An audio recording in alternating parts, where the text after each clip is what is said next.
Et allez, c'est reparti pour un tour de manège. Mais non, vous n'allez pas commencer encore. Arrêtez, arrêtez, arrêtez.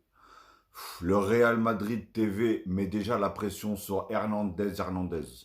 Alors je sais pas s'il s'appelle vraiment comme ça, Hernandez, ou tout simplement la personne, elle s'est trompée sur le prénom ou le nom, je ne sais pas. Mais bon, bref, la chaîne du club a diffusé des highlights ou je sais pas quoi. Les gars, désolé pour l'accent anglais, moi et eux, on s'entend pas. Enfin, c'est pas on s'entend pas, surtout avec la langue veut pas de moi, on dirait. Bref, des erreurs, des highlights, des erreurs de l'arbitre. Je pense que donc en gros c'est des vidéos sur les erreurs de cet arbitre-là. En même temps, qui sait qui en a pas fait, tout simplement.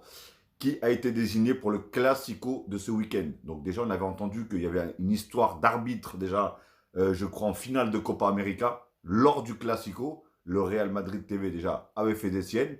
Et c'est rebelote pour ce Classico-là, hein, le deuxième Classico, enfin le troisième même Classico de la saison, tout simplement. Hein. Et c'est là, c'est, paf, à Barcelone. Mais non, vous allez arrêter, calmez-vous.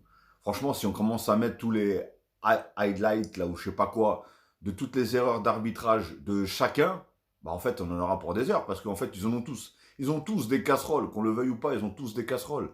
Alors déjà qu'il n'y avait pas la VAR, beaucoup de casseroles, mais non, maintenant qu'il y a la VAR, je veux dire, il y a beaucoup de casseroles. Alors imaginez quand il n'y avait pas la VAR. C'était un festival. Mais comme on dit, l'erreur est humaine. Mais malheureusement, l'erreur continue même avec la VAR. Donc il y en a qui disent la VAR c'est de la merde. Non, c'est pas la VAR que c'est de la merde. La VAR ça reste que des retransmissions, des vidéos et un appareil, tout simplement. C'est celui qui l'utilise qui est de la merde. Si c'est pas utilisé, ou si il a un problème de yeux, j'ai des paires de lunettes chez moi. Je peux leur en donner s'ils veulent. Donc voilà, il faut arrêter. Faut que le Real, ils arrêtent en fait. Ça commence à faire trop. Cette saison-là, oui, vous passez un mauvais moment. Oui, vous faites une mauvaise saison. Mais arrêtez, arrêtez, arrêtez.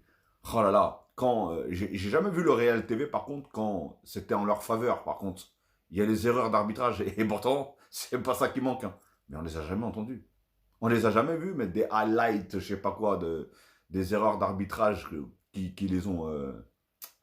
Donc voilà, soyez digne un petit peu, jouez au football, hein, au lieu de raconter et faire tout et n'importe quoi. Comme je dis, moi pour moi, j'ai l'impression que cette saison surtout, les arbitres sont tous mauvais. Il n'y en a pas un ou deux ou trois, ils sont tous mauvais. Je crois que j'ai pas vu cette saison un arbitre qui n'a pas fait des erreurs.